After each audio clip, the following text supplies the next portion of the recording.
Hello students, welcome to Krishna conceptual classes. आज हम पढ़ेंगे क्लास 9 का chapter number 1 that is real numbers. So real numbers को start करने से पहले मैंने एक टेबल बनाई हुई है यहाँ पर which is the classification of the number system. Right, अब इसमें से हमें क्या क्या पढ़ना है, कैसे पढ़ना है, ये देखते हैं। तो सबसे पहले नंबर्स को हम दो टाइप्स में डिवाइड कर रहे हैं। फर्स्ट इज रियल नंबर्स, जिसको हम डिनोट करते हैं कैपिटल आर से, and the second is imaginary numbers. Imaginary numbers वो वाले नंबर्स होते हैं जिनमें एक टर्म जिसको हम बोलते हैं आयोटा, आयोटा नाम की एक टर्म होती है, उनको हम बोलते हैं इमेजिनरी नंबर्स। इमेजिनरी नंबर्स के बारे में आप लोग पढ़ेंगे 11th क्लास में, ठीक है। तो अभी हमने सिर्फ इसको इंट्रोड्यूस किया है। वो नंबर जिनमें एक टर्म आयोटा करके होती है, जिसकी वैल्यू होती है अंडर रूट माइनस में, इसके बारे में डिटेल आप पढ़ेंगे 11th क्लास में। अभी जो हमें पढ़ना है, जो फोकस करना है, वो हमें करना है रियल नंबर्स के ऊपर, इसके ऊपर फोकस, ठीक है। So the real numbers are denoted by the letter R, capital R, ठीक है। अब रियल नंबर्स क्या होते हैं? जितने भी नंबर्स हमें पता है जिसमें आयोटा नहीं आता, उन सबको रियल नंबर्स बोलते हैं। माइनस इन्फिनिटी से लेकर प्लस इन्फिनिटी तक सभी तरह के फ्रैक्शंस, सभी तरह के डेसिमल नंबर्स, सभी तरह के roots, under root, cube root, 4 root, 5th root, हर तरह के नंबर को हम बोलते हैं रियल नंबर, ठीक है। रियल नंबर को हमने फिर दो पार्ट्स में डिवाइड कर दिया। पहला पार्ट है रैशनल नंबर्स, जिसको हम डिनोट करते हैं लेटर क्यू से, ठीक है। और दूसरा पार्ट है इरैशनल नंबर, जिसको उसका कोई डिनोट नहीं करना है, बस इरैशनल नंबर है, ठीक है। तो रैशनल नंबर्स क्या होते हैं? वो वाले numbers which can be expressed in the p/q form. p/q form बोले तो जैसे 3/4 p/q, ठीक है। यहाँ पर जो है q की वैल्यू जो है वो 0 नहीं होनी चाहिए। 3/0 इट इज अनडिफाइंड, ठीक है। तो q की वैल्यू 0 नहीं होनी चाहिए। वो सभी नंबर जिनको हम इस फॉर्म में रिप्रेजेंट कर सकते हैं, उनको हम क्या बोलते हैं? रैशनल नंबर्स, ठीक है।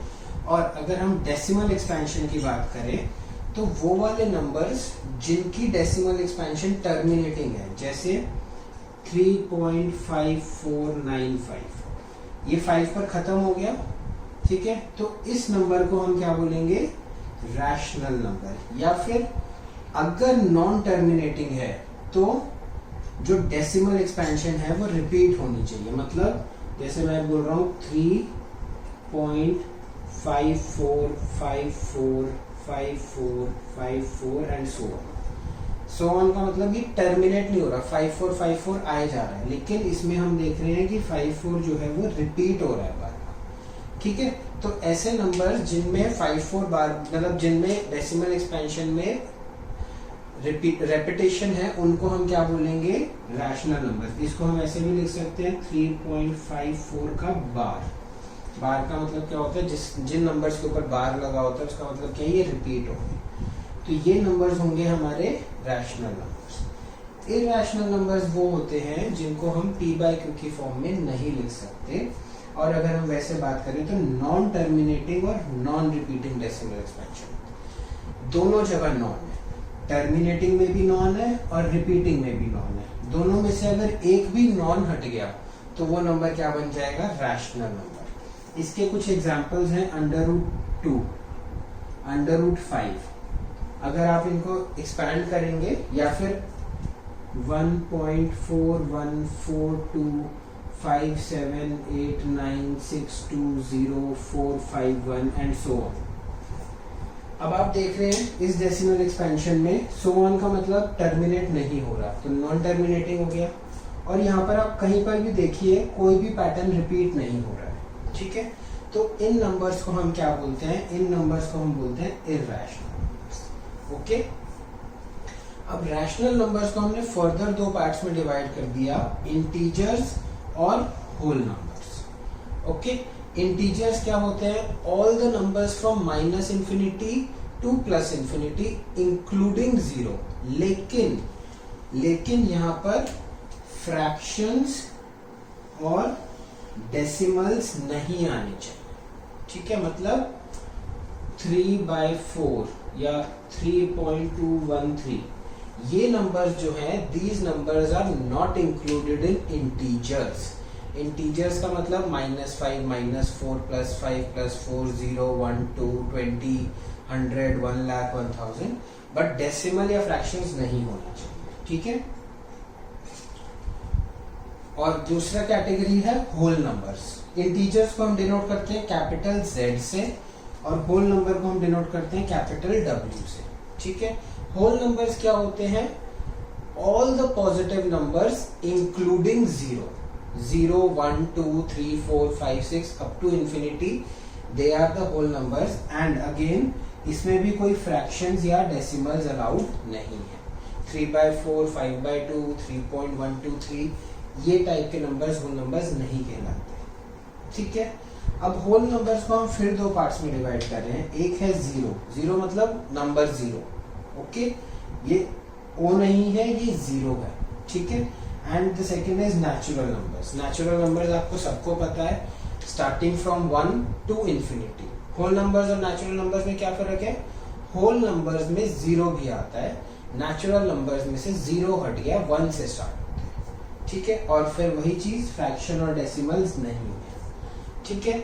अब नेचुरल नंबर्स भी बहुत तरीके के होते हैं। इवन नंबर्स जो कि 2 से डिवाइड होते हैं, ऑड नंबर्स जो 2 से डिवाइड नहीं होते, प्राइम नंबर्स जिनका सिर्फ 2 फैक्टर्स है, number 1 and the number itself, और कॉम्पोजिट नंबर जिनके 2 से ज्यादा फैक्टर्स हैं, 1 और नंबर इटसेल्फ के अलावा और भी फैक्टर्स हैं, उनको हम बोलते हैं कॉम्पोजिट, ठीक है। अब आप लोगों को क्या करना है, this table is very important. ऐसा मत सोचना कि ये बस मैंने आपको करा दिया एक इंट्रोडक्शन देने के लिए कि नंबर्स क्या है। पेपर में क्वेश्चंस आते हैं, फिल इन द ब्लैंक्स आते हैं, एमसीक्यूज आते हैं। किस तरह के आते हैं? एक क्वेश्चन देखते हैं, every whole number is a rational number. मैंने क्या बोला? Every whole number is a rational number. अब देखो, होल नंबर जो है वो रैशनल नंबर के नीचे आ रहा है, तो दिस स्टेटमेंट इज ट्रू कि जो भी होल नंबर होगा वो रैशनल नंबर होगा ही होगा।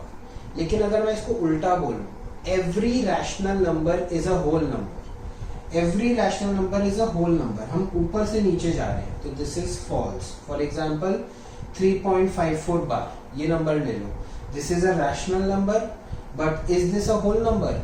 No, it is not a whole number. इसी तो इसका मतलब ये, जब हम नीचे से ऊपर जाते हैं तो द स्टेटमेंट इज ट्रू, जब हम ऊपर से नीचे आते हैं तो द स्टेटमेंट इज फॉल्स। इस टाइप के क्वेश्चंस करने के लिए ये टेबल आपको याद होना बहुत जरूरी है। अब इसको याद कैसे करना है, इसको समझना कैसे है, उसका एक छोटा सा तरीका है। आपको थोड़ी सी मेहनत करनी है, एक A4 शीट लेनी है। जो टेबल मैंने यहाँ पर बनाई है, ये सेम टेबल आप चाहे तो यहाँ से कॉपी कर लें। मैं ये एग्जाम्पल रख कर रहा हूँ, एग्जाम्पल आप अपनी मर्जी से लिखिए जो आपको समझ आता है, ठीक है। तो ये सेम टेबल आप अपनी A4 शीट पर बनाइए और उसको अपने नोटिस बोर्ड पर या अपने क्लोजेट में, अलमीरा पर, कहीं पर भी उसको पेस्ट कर दीजिए, जहां पर आपकी दिन में कम से कम 2 या 3 बार उस पर नजर अपने आप पड़ जाए, ठीक है। जैसे आपने एक नोटिस बोर्ड हो सकता है बनाया हुआ, जहाँ पे आपने अपना टाइम टेबल लगाया हुआ होगा और 2-4 चीजें लगाई होंगी, तो आप वहां पर इसको पिन कर दीजिए। जब जब आप उसकी तरफ देखेंगे तो आपको ये टेबल दिखेगी। दिन में कम से कम 2 या 3 बार, आपको रटना नहीं है इसको, 2 या 3 बार इस टेबल को सिर्फ पढ़ लीजिए। रटने को नहीं कह रहा हूँ, आपने एक जगह A4 शीट पर लगा के पेस्ट किया हुआ है, उसके पास जाइए, एक बार इसको फटाफट ऐसे पढ़ लीजिए। ये काम आप 10 से 15 दिन रोज करेंगे, कोई मेहनत नहीं लगेगी, कोई एक्स्ट्रा टाइम नहीं लगेगा, लेकिन ये टेबल आपको बहुत अच्छे से मेमोराइज हो जाएगी, ठीक है। अब मैं कुछ NCERT से कुछ एग्जाम्पल्स और कुछ क्वेश्चंस लेते हैं, उनको इस टेबल के बेसिस पर मैं आपको उनके आंसर बताता हूँ, ओके। सो अब इन क्वेश्चंस के बेसिस पर, इस टेबल के बेसिस पर हम कुछ क्वेश्चंस करते हैं जो आपके NCERT में दिए हुए हैं। अच्छा, मेरी एक और सजेशन है कि जो मैंने कहा है इसको लिखकर नोटिस बोर्ड पे लगाइए, तो प्लीज इसको लिखकर लगाना, इसका प्रिंट आउट निकाल के और फिर नोटिस बोर्ड पे मत चिपकाना। एटलीस्ट 1 टाइम इस पूरी टेबल को अपने हाथ से लिखना, चाहे देख देख के लिख लेना, that is not an issue, okay. तो देखो, अब हम करते हैं एग्जाम्पल नंबर 1 जो आपकी NCERT में दिया हुआ है। हमें बताना है whether the following statements are true or false, और हमें रीजन देना है कि अगर ट्रू है तो क्यों है और फॉल्स है तो क्यों है। ठीक है, तो अब हम देखते हैं हमारी first statement, every whole number is a natural number. First statement में क्या कह रहा है ये, every whole number is a natural number, ये ऊपर से नीचे जा रहा है, तो स्टेटमेंट ट्रू होगी फॉल्स, फॉल्स होगी। क्यों फॉल्स होगी, देखो होल नंबर क्या है, 0 से लेकर इंफिनिटी तक, और नेचुरल नंबर्स क्या है, 1 से लेकर इंफिनिटी तक। तो हम कहेंगे that the statement is false because 0 is a whole number but it is not a natural number, therefore every whole number is not a natural number. Okay, now the second part, every integer is a rational number. Every integer is a rational number, so we are going from bottom to top, so this statement is true because integers में आते हैं minus infinity से plus infinity, और rational number में भी आते हैं minus infinity से प्लस इंफिनिटी। इधर फ्रैक्शंस होती हैं, इधर फ्रैक्शंस नहीं होती हैं, इधर फ्रैक्शंस भी होती हैं, राइट। तो हम क्या लिखेंगे कि yes every integer is a rational number, और हम ये लिख देंगे that integers are minus infinity to plus infinity and rationals are also minus infinity to plus infinity. Now the third part is every rational number is an integer, sorry second part was every integer, yeah ठीक है। So the third part is every rational number is an integer, every rational number is an integer, every rational number is an integer। अब हमें ये ऊपर से नीचे भेज रहा है, so we will say that the statement is false, और हम example देंगे, for example 3/5 या 3.54, 3.54 is a rational number but it is not an integer, so every rational number is not an integer. Okay, अब हम करते हैं exercise 1.1 का question number 1। इसमें हमसे पूछा गया है क्या 0 एक रैशनल नंबर है, और अगर है तो क्या आप उसको p/q की फॉर्म में लिख सकते हैं जहां पर q should not be equal to 0। देखिए 0 कहां पर आ रहा है, 0 यहां पर आ रहा है, नीचे आ रहा है, और रैशनल नंबर ऊपर आ रहा है, तो yes what we will say that yes 0 is a rational number। ठीक है, अब वो कह रहा है कि क्या आप 0 को p/q की फॉर्म में लिख सकते हैं, 0 को p/q की फॉर्म में, तो yes we can write it 0/1, this will be 0, या 0/2, या 0/3, या 0/200, हम कुछ भी लिख सकते हैं, इन सब की वैल्यू 0 होगी। तो yes we have written it in the form of p/q where q is not equal to 0। ठीक है ना, तो therefore 0 is a rational number because we can write it in the form of p/q। Alright, now again question number 4 is same as that of the example। इसमें हमें बताना है the statements are true or false and we have to give reason। Now the statement number 1 is every natural number is a whole number। Every natural number is a whole number, we are going from bottom to top, therefore it is true।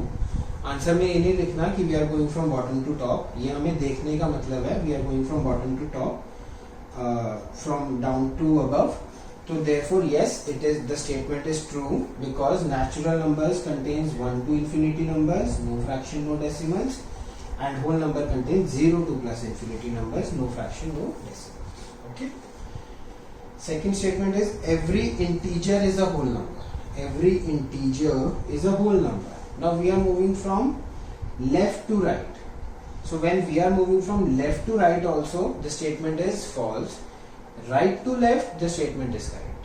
Okay, so every integer is a whole number, no, because in integers we have negative numbers also, -5, -4, -3, but in whole numbers we have only positive numbers or 0। So we can say that -5, we can give an example, -5 is an integer but -5 is not a whole number, therefore all integers cannot be whole numbers। Third statement, every rational number is a zero number।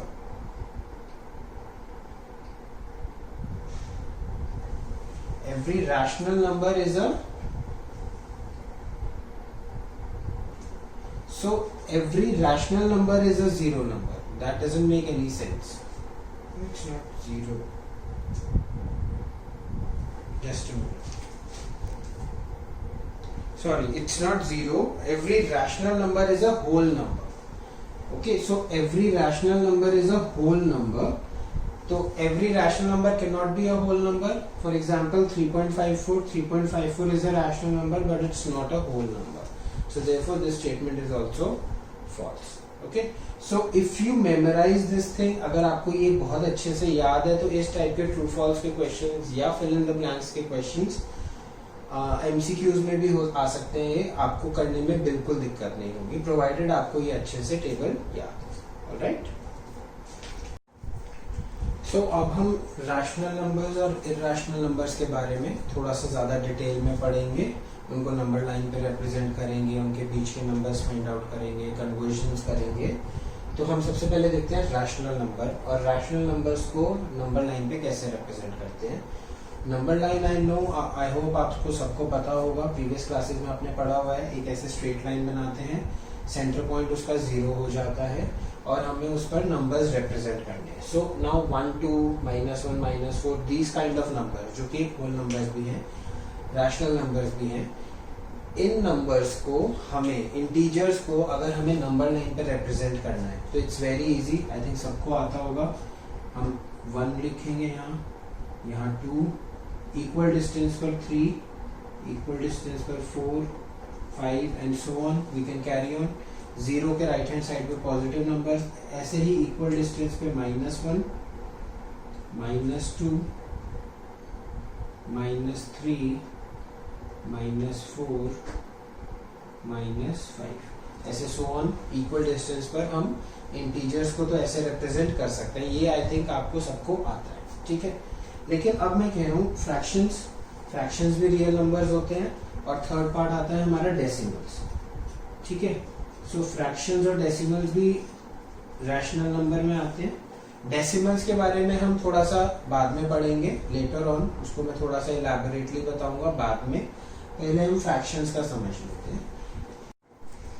सो अब हम करेंगे ये fractions कैसे represent करते हैं हम number line पे. Suppose 2/5, 4/3 -5/2, ये भी रैशनल नंबर्स तो हैं. अब इनको हमें नंबर लाइन पे रिप्रेजेंट करना है तो कैसे करेंगे. देखो हम क्या करेंगे, हम सबसे पहले इतने एरिया को, हमें क्या चाहिए 2/5, न्यूमरेटर में क्या है 2, तो हम इतने एरिया को अगर जूम कर देंगे तो 0.2 सपोज इतना बड़ा हम रिप्रेजेंट कर देते हैं. 0 से लेकर 0.2 यहाँ पर हो गया, तो -2 यहाँ पर हो जाएगा. ठीक है. जितना डिस्टेंस ये होगा उतना ही डिस्टेंस ये होगा. ऑलराइट. अब हम क्या करेंगे, हमें कितने डिनोमिनेटर क्या है 5, तो हम 0 से लेकर 2 तक इस लाइन को 5 इक्वल पार्ट्स में डिवाइड करेंगे. तो 5 इक्वल पार्ट्स में डिवाइड करने के लिए हमें 4 डॉट्स लगाने होंगे एट इक्वल डिस्टेंसेस. 1 2 3 4. ये डॉट्स हमने इस तरह से लगाई है कि ये वाला डिस्टेंस, ये और ये सारे डिस्टेंस इक्वल है. तो ये 1 2 3 4 5, 0 से लेकर 2 तक ये 5 पार्ट्स में डिवाइड हो गया. ठीक है. तो ये जो हमारा पार्ट है ये हमारा रिप्रेजेंट करेगा 2/5. ठीक है. यहां से यहां तक 2 था और इसको हमने 5 पार्ट्स में डिवाइड कर दिया, तो 2 को हमने 5 पार्ट्स में डिवाइड कर दिया, तो मतलब 2/5 हो गया. इसी तरह से अगर हम नेगेटिव की बात करें, अब मैं एक एग्जांपल, इसको उल्टा कर देते हैं. मैं यहाँ ले रहा हूँ -2/5. ठीक है. तो मैं क्या करूंगा, इसको 5 इक्वल पार्ट्स में डिवाइड करूंगा. 1 2 3 4. ये इक्वल पार्ट्स हो गए. 1 2 3 4 और 5 इक्वल पार्ट्स है. तो जो ये वाली डॉट है दिस विल रिप्रेजेंट -2/5. ठीक है. ये रिप्रेजेंट करेगी हमारा -2/5. ओके. इसी तरह से इसको हटा देते हैं डेसिमल्स को. अब हम रिप्रेजेंट करते हैं 4/3. तो हम क्या करेंगे, हम एक नंबर लाइन बनाएंगे, यहाँ पे 0 मार्क करेंगे और यहाँ पे हमने 4 मार्क किया. ठीक है. ऐसा जरूरी नहीं आपने 2 इतना लिया है तो 4 इतना लेना पड़ेगा. Now this is a new question. नया क्वेश्चन है, अगर इसी क्वेश्चन में रिप्रेजेंट करना होता तो यस बड़ा लेना पड़ता। नया क्वेश्चन है तो मैंने यहाँ पर लिखा 4। अब मुझे न्यूमरेटर 4 था, मैंने यहाँ 4 लिखा। अब डिनोमिनेटर क्या है 3, तो मुझे 0 से 4 को 3 इक्वल पार्ट्स में डिवाइड करना है, तो मैं उसी हिसाब से डॉट्स लगाऊंगा 1 2। 3 पार्ट्स में डिवाइड करने 2 डॉट्स लगाई, 1 2 3 पार्ट्स में कन्वर्ट करना है। तो ये वाला जो मेरा पार्ट है, फर्स्ट डॉट ही हमारी जो है वो रिप्रेजेंट करेगी 4/3। ठीक है, so this is the way we represent it on the number line. ठीक है, अब नेगेटिव की बात कर लेते हैं, मैं इसको रब कर देता हूं। अगर हमारे पास क्वेश्चन है -5/2 जो मैंने शुरू में लिखा था, तो मैं क्या करता हूं, मैं यहाँ पर ले लेता हूं -5। Now this is a new question, इसका हमारे 4 से लेना देना नहीं। अब मैं इसको मुझे 2 इक्वल पार्ट्स में डिवाइड करना है, तो मैंने एक डॉट लगाई बिल्कुल सेंटर में, तो ये वाला पार्ट और ये वाला पार्ट 2 इक्वल पार्ट्स हो गए। तो जो ये पार्ट होगा ये होगा मेरा -5/2। ठीक है, तो जो मैं डॉट लगाऊंगा, पहली डॉट जो लगेगी that will represent my fraction.